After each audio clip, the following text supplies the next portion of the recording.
Olá a todos, hoje vim à FG Livreiros em Cascais para ter uma conversa com Rosária Casquinhas. Olá Sandra, obrigada pelo convite. Obrigada a eu por teres aceito. A Rosária Casquinha da Silva nasceu em 1970 em Lisboa, porém a sua casa foi desde sempre Cascais, na Vila de Cascais.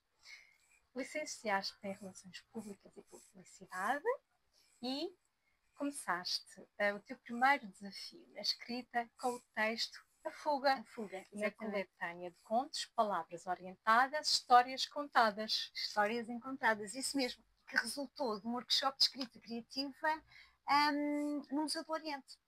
Muito bem, muito bem. Depois, em seguida, ganhaste o concurso literário luso-brasileiro do Farol das Palavras, com o texto Estou em Casa. Sim. E que introduziste no teu novo livro, também um livro de short stories, No Meio do Nada. Sim, o meu primeiro livro em nome pessoal. Depois lançaste novamente no projeto Da Janela Vejo o Som do Ocaso. Também é um livro de contos e short stories. Sim. Depois, assim mais desafiante. Criaturas Noturnas. Sim, fui convidada a participar nesta antologia de contos de vampiros. E foi assim um grande desafio, mas vai trazer coisas muito boas. Já vamos falar. Muito diferente. Sim, foi assim a tua rampa de quero fazer e vou fazer. Sim. Também participei com um conto, mas à semelhança dos outros livros que eu tenho publicados com contos, este conto é um conto maior, tem 34 páginas e já lá vamos falar depois do que vem a seguir. Muito bem.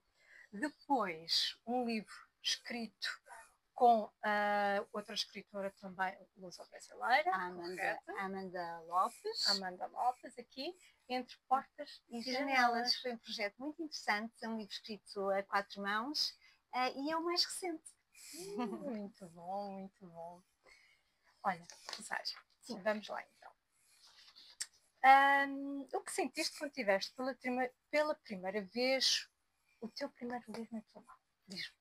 Olha, não me vou mesmo esquecer porque estava chuva, foi ao pé da Gulbenkian, estávamos em pandemia, então a minha editora combinou encontrar-se comigo perto dos jardins da Gulbenkian para me entregar as caixas com os livros, porque eu ia ter uma apresentação aqui em Cascais, numa esplanada, porque estávamos em pandemia, portanto não podíamos estar em sítios fechados, então eu fui buscar os livros, fui ter com ela e fui buscar os livros. E eu não resisti, eu tive que abrir logo o caixote mesmo na bagageira e tive que sentir aquilo que era a realização de um sonho nas minhas mãos.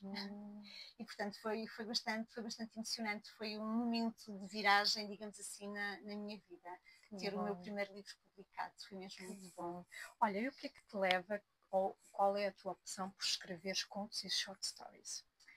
Olha, isto começou tudo com um workshop de escrita criativa no Museu do Oriente. E na altura, o desafio ao longo do workshop era escrevermos pequenas histórias. A Laura, que depois foi a minha editora do livro No Meio do Nada, a Laura dava-nos desafios e nós a partir dali tínhamos que escrever os contos, as histórias. E eu lembro que no intervalo ela veio ter comigo e disse: eu estou a gostar muito daquilo que estás a produzir. Já pensaste em publicar um livro? Ora, pois claro que eu já tinha esse sonho há muitos anos comigo, não é? No fundo eu estava à espera que alguém reconhecesse isso, alguém da área que me pudesse dizer: olha, tens realmente talento, vamos a isso. E portanto, esta vontade esteve sempre cá e eu acho que esse workshop foi o desbloqueador de tudo, porque depois a Laura desafiou-me então a escrever neste registro, no registro das pequenas histórias, e foi ela depois que publicou o meu livro. E foi uma experiência muito interessante. E eu costumava dizer: pá, é tão fácil contar assim uma história pequenina no instante. E as pessoas diziam: não é fácil. O fácil é escrever uma história bastante longa, tão pequenina como tu fazes, não é fácil. Mas eu sentia-me muito confortável nesse registro e dá-me imenso prazer. Gosto muito, dá-me imenso prazer contar assim uma história muito rápida. Que bom. Olha, e como é que tu chegaste à tua editora? Como é que foi o percurso com ela? Então nós já nos conhecíamos antes deste workshop. E depois deste workshop nós começámos então a falar um bocadinho mais sobre esta ideia de publicar um livro. Ela também tinha a editora há pouco tempo, também estava a começar, portanto estávamos aqui as duas a começar. Ela já tinha trabalhado noutras editoras, mas esta era dela e portanto estávamos aqui as duas num percurso, no início de um percurso. E na altura em que entramos em pandemia eu fiquei com muito mais tempo e mais disponibilidade. E eu disse, olha, eu acho que vou agora agarrar, este é o momento. Eu lembro-me quando eu vim, quando eu estava a fazer a marginal de regresso do Museu do Oriente para casa, eu só pensava assim, meu Deus, ela disse que eu posso escrever, ela disse que me publica um livro. Olha, eu vinha tão entusiasmada. Pronto, depois entretanto entramos em confinamento e foi o tempo que eu precisei para escrever e para desenvolver estas histórias e pronto, e em 2020 o livro foi publicado. Que bom. E continuas com a mesma editora ou estás com outra? Neste momento já estou com outra editora, que é a Intelectual Editora, uma editora do Norte, do Porto, e foi essa editora que abriu as portas, abriu a janela para o meu sandokan, como eu costumo dizer.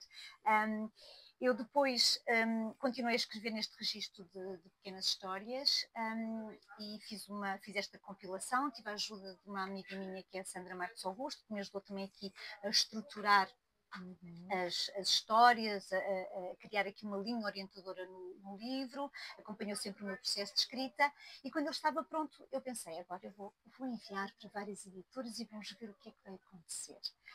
Fiz uma seleção, vi aquelas cujo catálogo editorial poderia ter algum interesse neste meu livro. E olha, e foi tudo muito rápido, sabes? Porque nós ouvimos sempre dizer que quando se enviam os livros para as editoras, que o tempo de apreciação do livro, porque as editoras recebem muitos livros, é moroso. Sim. Eu comecei a enviar em junho os exemplares para algumas editoras. Para a Intelectual enviei em setembro, se não estou em erro, e até foi a Maria João Covas que me falou desta editora porque eu nem conhecia. E a verdade é que em outubro, um mês depois, eu estava a ter a resposta e dizer que estavam interessados e queriam publicar o meu livro. Como deves calcular, foi a maior festa. É bom, não é? Recebemos essas respostas, estamos interessados. Estamos interessados, é muito bom. E eu só acho que eu quando recebi, porque foi muito engraçado, porque eu nesse dia fui lanchar com uma amiga minha, antes de sair de casa eu estava a fazer scroll e vi que a Intelectual Editora começou a seguir-te. E eu, será que isto quer dizer alguma coisa? E à tarde, quando estava no lanche com esta minha amiga, eu recebi o e-mail. Eu tive que ler o e-mail umas 2 ou 3 vezes para ter certeza que efetivamente estavam a dizer sim. Quer dizer, muito entusiasmada. E tem sido uma relação muito boa com a editora. Sim. Que bom, que bom. Esperemos que continue assim, não é? Olha, como já referimos há pouco, em 2019, ganhaste o concurso brasileiro do Farol das Palavras com o texto Estou em Casa. Sim. Conta-nos um bocadinho sobre essa experiência e o que é que tu te sentiste como vencedora desse concurso. Então, a mentora do projeto Farol das Palavras é a Amanda Lopes, que escreveu agora comigo o Entre Portas e Janelas. Nós conhecemos pelo Instagram, portanto, as redes sociais também têm muitas coisas boas.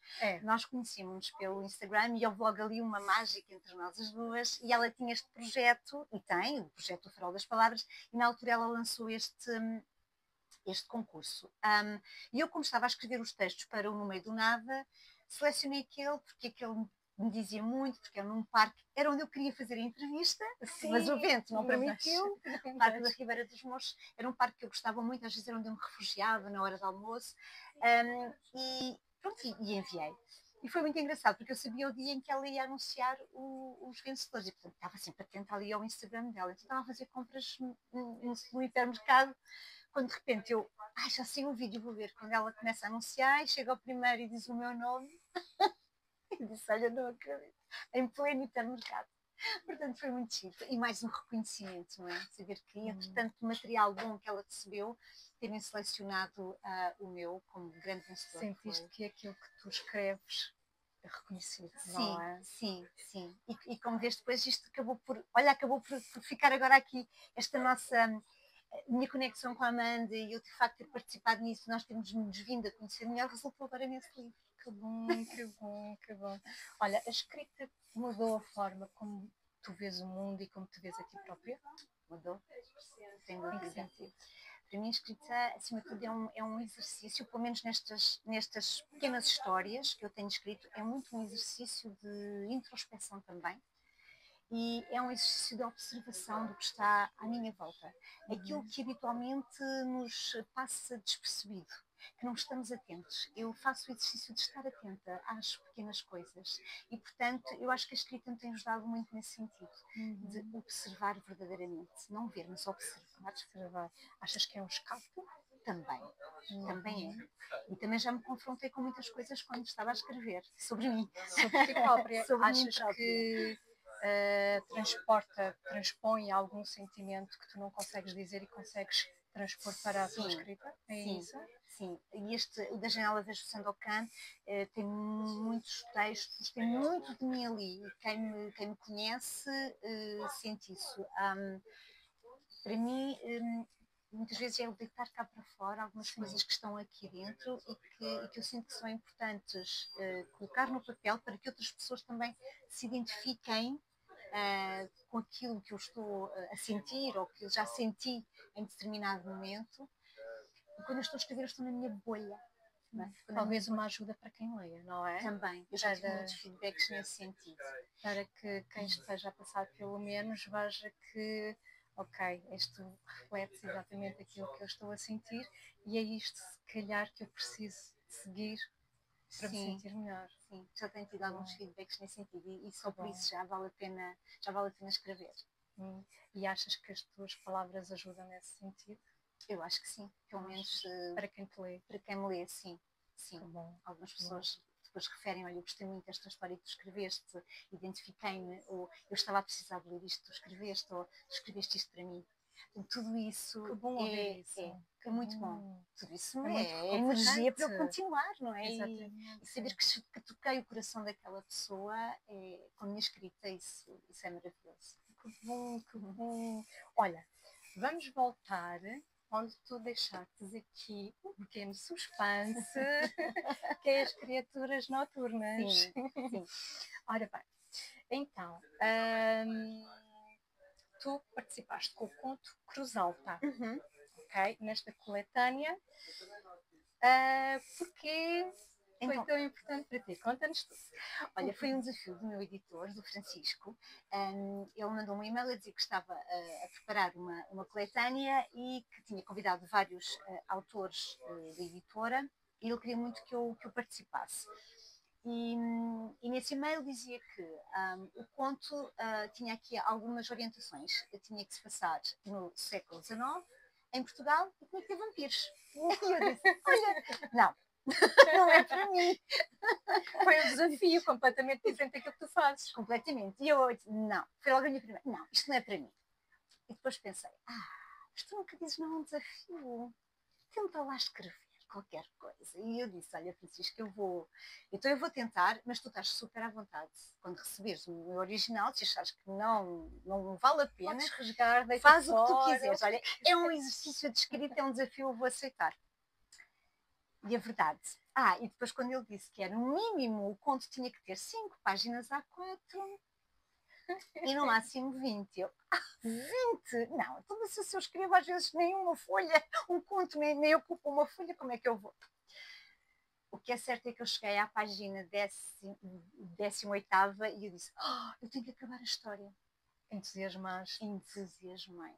Que bom. E percebi que era um género que eu gostava e que eu não fazia ideia que eu gostava. Uau!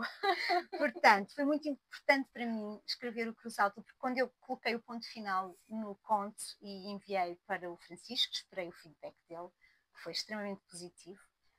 Eu, entretanto, já tinha pedido a uma amiga minha, aliás, a 2 amigas minhas para lerem, para perceber se quer valer a pena enviar para o editor. Nós temos muito esta mania de boicotar o nosso trabalho. E ele nesse dia mandou-me logo um e-mail, disse que tinha adorado e eu fiquei super feliz e depois disse, olha, sabes que eu coloquei o ponto final, mas apetecia-me continuar esta história.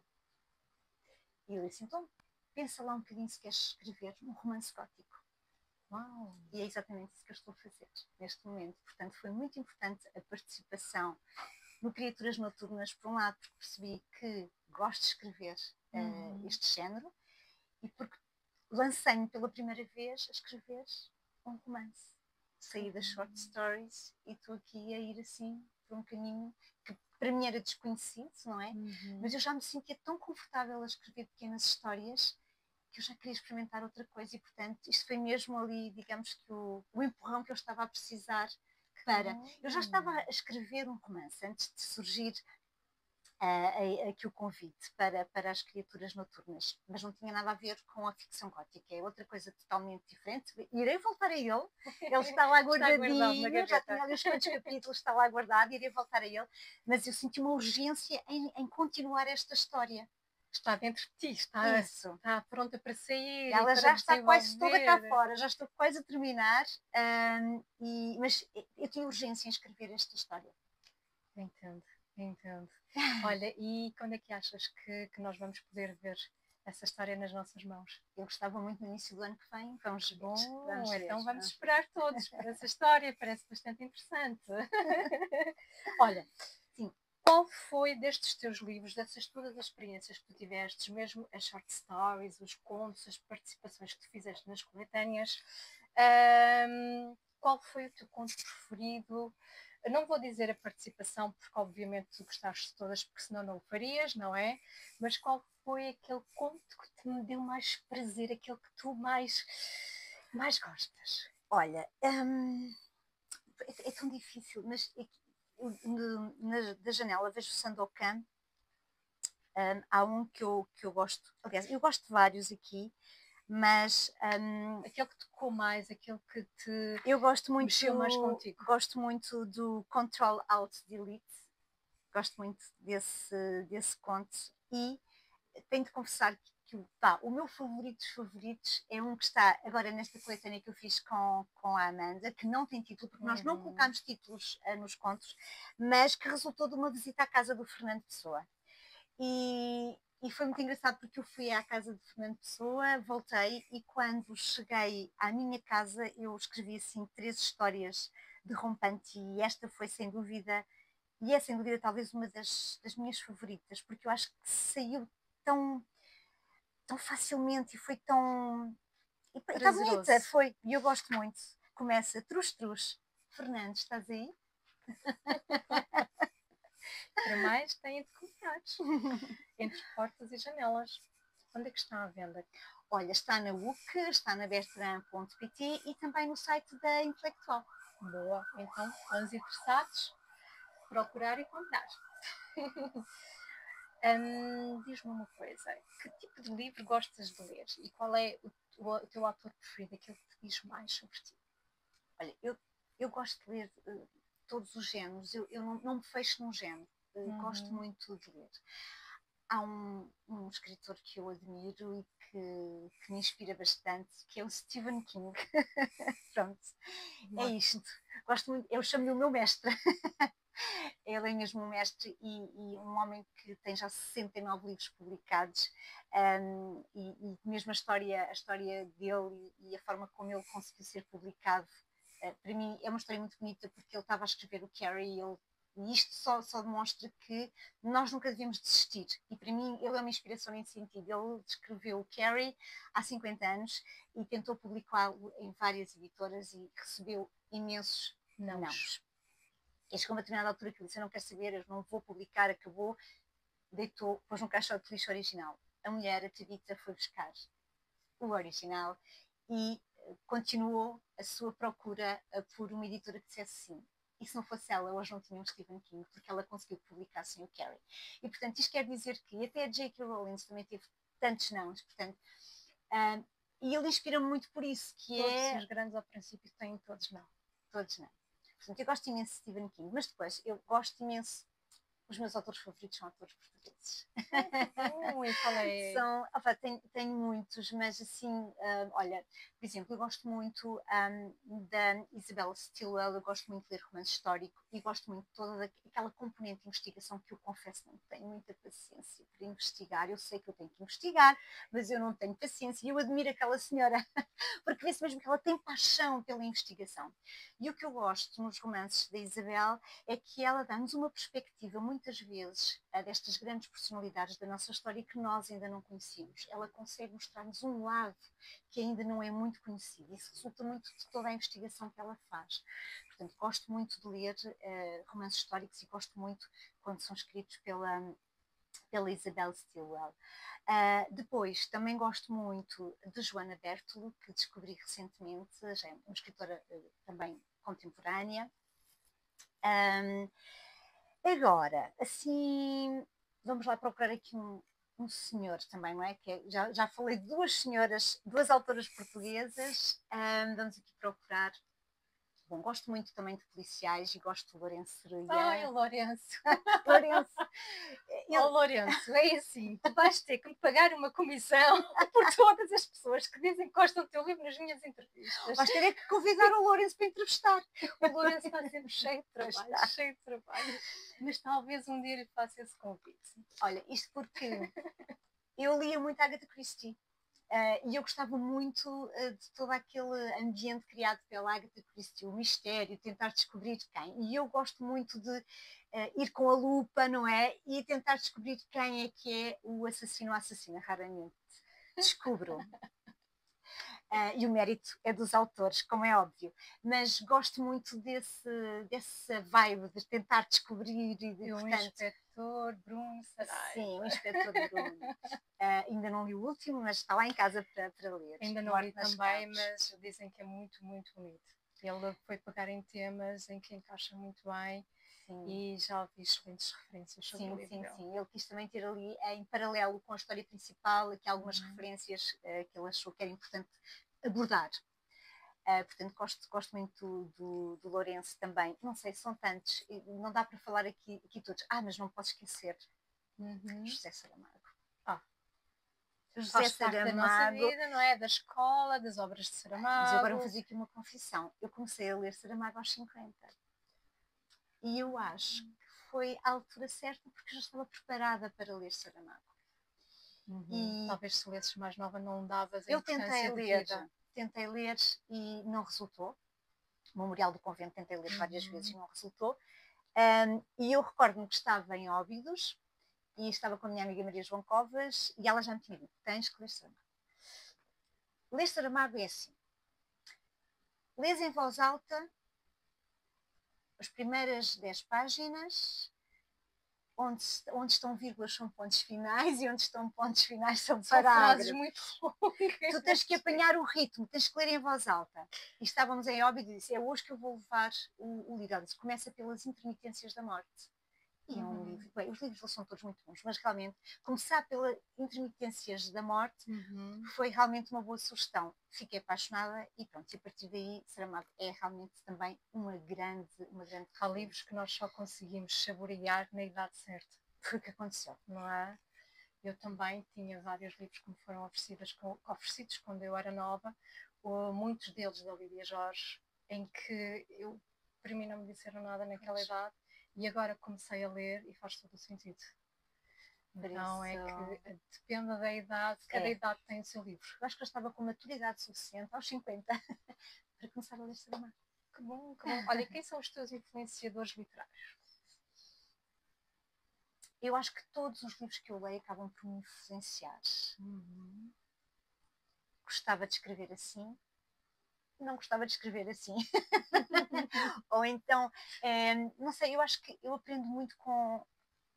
Diz-se que o escritor tem que ler muito, não é? Tem que ler muito. E, portanto, eu aprendo com todos aqueles que eu leio, eu aprendo sempre qualquer coisa. E, portanto, eu acho que todos os livros que eu leio, de alguma forma, me influenciam. Claro que há uns que me influenciam mais do que outros, mas eu acho que todos eles deixam sempre qualquer...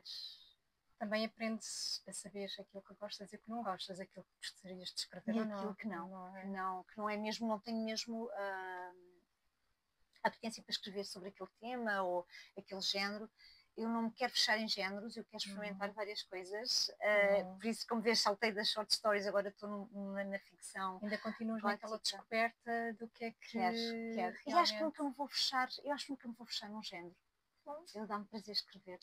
Que bom, que bom. que bom, Vários ainda bem, géneros. ainda bem. Para Gosto de quando nós, experimentar. para quem lê um livro teu seja uma surpresa. Ai, afinal, ela também escreve isto, afinal eu também gosto, que bom, não é? Eu quero Acho que mesmo acaba, experimentar vários géneros. Sim. acho que acaba por ser uma surpresa. Para além dos teus livros, tu também tens um clube literário. Sim, sim. Ok. O clube literário, conta-me como é que surgiu, para quem se destina, como é que são os encontros e quem eventualmente queira fazer parte, como é que tem que fazer? Olha, o clube já nasceu há 7 anos, se não estou em erro. Foi uma Uhum. colega minha de trabalho que me desafiou, a Catarina Vitorino. Ela disse: está-me a fazer qualquer coisa diferente com livros. O que é que tu achas de fazermos um clube de leitura? Ninguém me pode dizer nada, porque quando me desafiam é raro eu não aceitar os desafios, lá está. E eu disse: certo, vamos já marcar um almoço e pensar estruturar o clube. Pronto, e foi assim que surgiu. Os livros no armazém. Aí eram livros à sexta, começou por ser livros à sexta, porquê? Porque nós encontrávamos sempre à sexta-feira, depois do horário de trabalho, num café ou num restaurante, e portanto a partilha das leituras era sempre feita com um copo de vinho e com os petiscos. Que bom. Portanto, era eu e a Susana Figueira, que é a minha mana do coração, nós organizávamos tudo, preparávamos tudo, e depois a Catarina fazia a dinamização das sessões.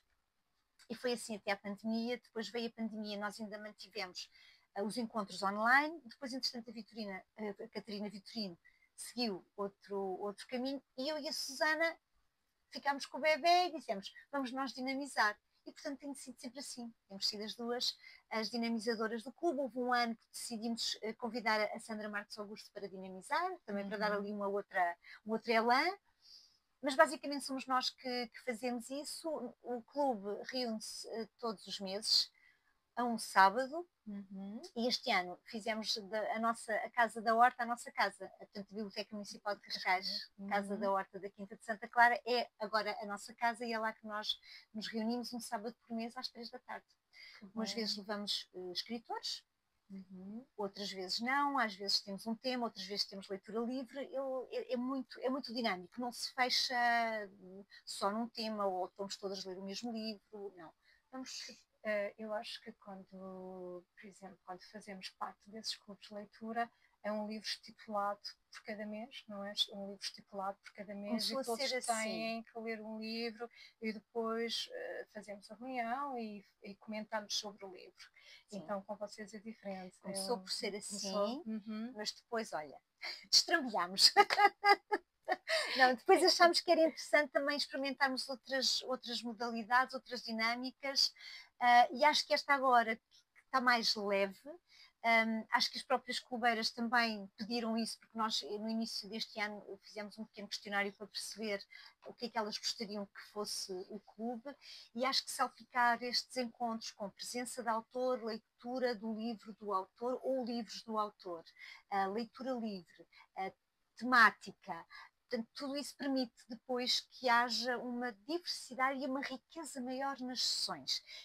Eu sei que é rico discutirmos o mesmo livro, e isso às vezes acontece, mas também é muito interessante nós descobrirmos outras leituras que uma clubeira fez, e que se calhar, se ela não tivesse feito aquela leitura e não nos tivesse falado naquele livro, nós se calhar não iríamos ter interesse em lê-lo. Portanto, acaba por ser, a lista vai crescendo. A lista de livros para ler vai crescendo nos encontros do clube de leitura. Que bom, que bom. Olha, para além desse clube, tu também tens um projeto de cartas. Sim. Que vais resgatar a tradição da escrita de cartas à mão. Isso mesmo. E voltamos novamente à pandemia. Eu já percebi que a pandemia teve aqui um papel importante na minha vida. Acho que sim. Acho que para ti e para muitas pessoas também que começaram negócios e começaram projetos novos, que se reinventaram dentro da pandemia. Olha, eu escrevi um livro e criei este projeto, Cartas a Talhos que Aproximam, porque na altura da pandemia eu comecei a escrever cartas à malta amiga. Que bom. E eu comprava os selos pelo site do CTT, os selos vinham para casa. E como o meu marido tem uma clínica de fisioterapia, portanto ele continuou a trabalhar, só no primeiro confinamento é que não foi, então era ele que me levava as cartas e punha as cartas no correio. E o que é certo é que as pessoas que receberam as minhas cartas tiveram uma reação muito, muito bonita. Elas sentiram-se tocadas pelas cartas, diziam-me que eu só recebia contas para pagar na minha caixa de correio e de repente eu tinha uma carta para mim, então foi surpreendente e eu pensei, não, eu tenho que continuar isto, eu quero continuar isto. E depois surgiu a ideia então de criar este movimento, de colocar pessoas a trocar cartas umas com as outras, e depois veio o clube de escrita de cartas que se reuniam também uma vez por mês, porque as pessoas começavam a dizer, mas eu quero escrever, mas eu não tenho tempo. Mas eu arranjo o tempo.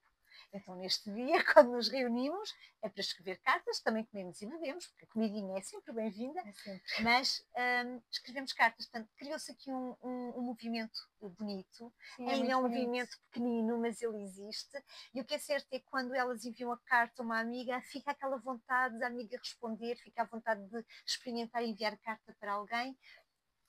Que bom, que projeto bonito. Eu tenho sempre a minha caixa de correio cheia de postais e cartas, é muito bom. Olha, quando é que tu te sentiste, quando é que tu te começaste a sentir mesmo uma escritora? Ou ainda não te sentes? Essa pergunta é sempre muito difícil de responder. Eu quando digo, não sou escritora, eu sou autora. Então, mas tu escreves, és escritora. Mas eu não sei, eu acho que o estatuto de escritor para mim tem que ser alguém que já tenha uma carreira de peso, que já tenha muitos títulos publicados e que tenha algum reconhecimento. Mas eu acho que eu comecei a sentir-me escritora quando eu tive pela primeira vez o No Meio do Nada nas minhas mãos. Estava ali, eu ia ser olha, está no mundo, agora leiam aquilo que eu escrevi. Eu acho que talvez tenha sido essa a primeira vez. Quando é que tu vais buscar a tua inspiração? À observação, muito à observação. As histórias que ouço contar, os meus amigos já sabem que não me podem contar muita coisa, porque se contam, não é? Estão tramados. Estão tramados. Às vezes estou num café e ouço uma frase, ouço uma palavra e que começa logo ali a crescer qualquer ideia. Portanto, é muito da observação, do ouvir e também da minha experiência, daquilo que eu vivo, daquilo que eu sinto. É muito por aí que vem a inspiração para as pequenas histórias. Já tiveste algum bloqueio em que tu não conseguisses escrever nada? Tive agora recentemente uma situação ali no romance que eu estou a escrever que eu não estava a conseguir dar a volta. Resolvi, ok, vamos dar um tempinho. Fui de fim de semana, muitos mergulhos na praia e desbloqueou. Olha, tens algum ritmo de escrita? Escreves todos os dias? Ou escreves só uma vez por semana? Como é que é o teu ritmo? Eu gostava de escrever todos os dias, mas não consigo. Tenho um trabalho, não é? Portanto, tenho o meu horário de trabalho e depois, quando termino, muitas vezes já estou cansada e já é difícil para mim engrenar na escrita. De qualquer forma, quando eu me propus a fazer este romance, eu tive que criar uma disciplina, porque senão nunca mais acabava. Não é? Criei uma disciplina e, portanto, eu já tranco dias na agenda em que ponho escrever e as tardes estão trancadas e, portanto, tento respeitar isso. E depois o domingo é o dia que eu produzo mais. É o dia em que eu me sento frente ao meu computador e ali estou. E também já apostei em retirar-me para a escrita. Ou seja, fim de semana prolongado ou tirar uns dias de férias em que me isolo do mundo e estou a escrever. Portanto, mas isto para mim também é tudo muito novo, não é? Porque uma short story tu escreves, tá, é? Agora dás continuidade a uma história mais longa, exige aqui realmente disciplina e eu tive que colocar-me um prazo. E uma continuação em estar sempre no mesmo ritmo da história. Se tu depois estás muito tempo sem escrever, passa-te tanta coisa pela cabeça, não é? Depois aquela ideia que tu tens já não é aquela ideia, já é outra, depois já entra outra, depois já não queres aquela ideia. Então é importante estar sempre ali, não é? Portanto, eu escrevo todas as semanas, sim, todos os dias não consigo, mas talvez consiga escrever 3 vezes por semana, o que é bom, e depois o domingo sim, então aí o domingo é onde eu invisto mais tempo para a escrita. Já nos referiste que tu gostas muito de sair da tua zona de conforto e experimentar muitos estilos literários. Mas qual é o teu estilo literário preferido para escrever os teus contos? É o amor? Eu acho que é muito a vivência. A experiência, as aprendizagens. Gosto muito de pegar nestes temas, mesmo este que eu agora estou a escrever, que que é ficção gótica, mas tem muito ali, tem muitas mensagens subliminares. E que eu continuo a querer introduzir alguns temas, algumas reflexões. Podem estar mascaradas ali por vampiros, podem estar mascaradas, mas está lá aquilo que eu quero que as pessoas sintam e reflitam. Tu sentes que a tua escrita tem mudado ao longo do tempo, desde que tu começaste com o teu primeiro conto? Tem, tem. Eu se for ler agora no meio do nada, olho e digo, eu teria feito isto já de outra forma. Pronto, é aquela coisa do primeiro livro, agora se eu tivesse escrito isto, mas é bom sentir isso, é bom perceber que a escrita tem vindo a evoluir e depois eu também tenho feedback de quem me lê, que já nota uma diferença entre o No Meio do Nada, da Janela Verde do Santo Ocanho e agora estes textos que estão entre portas e janelas. Elas sentiram uma evolução e isso é muito bom para quem escreve. Também já referiste que no início foi complicado para ti. E alguma vez pensaste em desistir? Algum daquele momento mais difícil? Diz, não, eu vou desistir, eu não consigo. Alguma vez te passou pela cabeça? Desistir de escrever nunca. Nunca. Porque é um lugar onde eu sou muito feliz. Mas desistir de publicar, por enquanto não. Eu quando quero muito fazer uma coisa, eu luto por ela. E se me dá prazer e se eu sei que tenho hipótese e sei que se eu já tenho livros publicados é porque tem qualidade e portanto eu quero continuar a escrever. Não passou e quero continuar a publicar. Portanto, ainda não aconteceu nada que me fizesse duvidar de ti mesma e quereres desistir. Sim. Olha, o que é que tu escreves que não mostras a ninguém? Alguma coisa que te escreves só para ti que não queres que mais ninguém leia?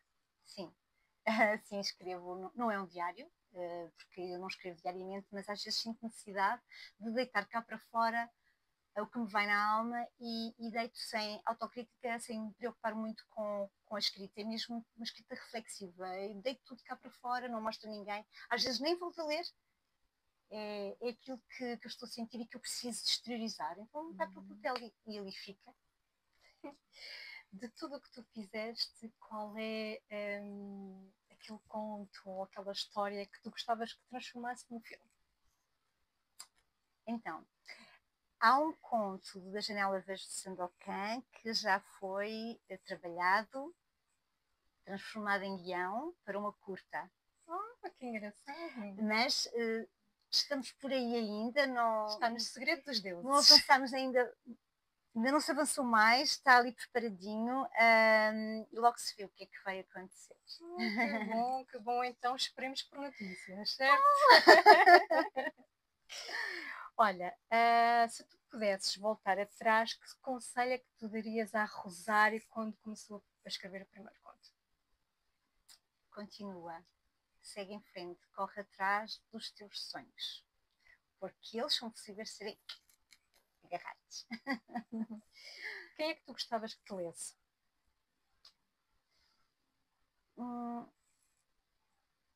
As pessoas que se calhar que precisam de ler aquilo que eu escrevo. Muito bom. Como é que tu te imaginas daqui a 10 anos como escritora? Ora, daqui a 10 anos já queria ter pelo menos uma mão cheia de romances publicados. Escreve aos domingos. Escreve aos domingos. Géneros diferentes, mas sim, gostava mesmo muito de continuar e sim, se tivesse 5 romances publicados daqui a 10 anos, eu acho que já me sentiria muito feliz. E uns prémios pelo meio. Bom,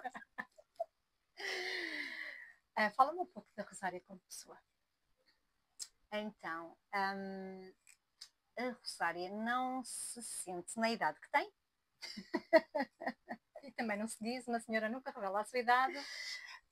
Continuo aqui muito com este meu espírito jovem, com vontade de fazer acontecer. Sou uma pessoa que gosta muito de criar ligações entre as pessoas. Considero uma pessoa alegre, divertida, observadora. Sou casada com uma pessoa que me apoia incondicionalmente. Isso é muito importante. O meu maior crítico também. Ele apoia muito nos meus projetos e isso é muito importante, porque isso dá-nos uma força ainda maior. Porque aos domingos eu fecho-me no escritório e ele sabe que eu preciso daquilo e sabe que eu estou feliz por estar a fazer aquilo e ele também fica feliz. Portanto, é mesmo uma pessoa que me apoia imenso nos meus projetos. Corro sempre atrás daquilo que eu gostaria de concretizar e de realizar. Trabalho em comunicação interna, portanto eu também passo o dia a escrever, é um outro tipo de escrita, mas também passo o dia a escrever. E o que é que eu adoro viajar, é a melhor coisa que nós temos, é viajar, sou leitora compulsiva, gosto de bolo de bolacha, é o meu bolo favorito. Não sei o que é que tu gostarias assim mais de saber. Não tenho filhos, Não. por opção, e gosto muito de estar por aqui. Que bom, que bom, que bom. Olha, só para terminar, o que é que te faz feliz? Respeitar-me faz-me feliz. E Priorizar-te. isso faz-me feliz. Que bom, que bom. E eu acho que também faz feliz quem está à minha volta, porque se eu estiver bem, eu consigo também estar bem com os outros. Estar bem com os outros e apoiá-los no que for, preciso. Bom. Olha, a vida é demasiado curta para mesquinices. Não tenho paciência. Acho que ninguém tem. E também é demasiado curta para ler todos os livros que eu quero ler. Pronto, mas sim, é demasiado curta para perdermos tempo com coisas que não valem a pena. Mas não, a vida é para ser vivida e sentida. Sim. E o resto, isso olha mesmo. como diz o povo, que se dane. Que se dane. Obrigada, Rosário. Obrigada, Sandra. Muito obrigada. Gostei muito de estar a conversa contigo. Que bom. E para vocês, até para a semana.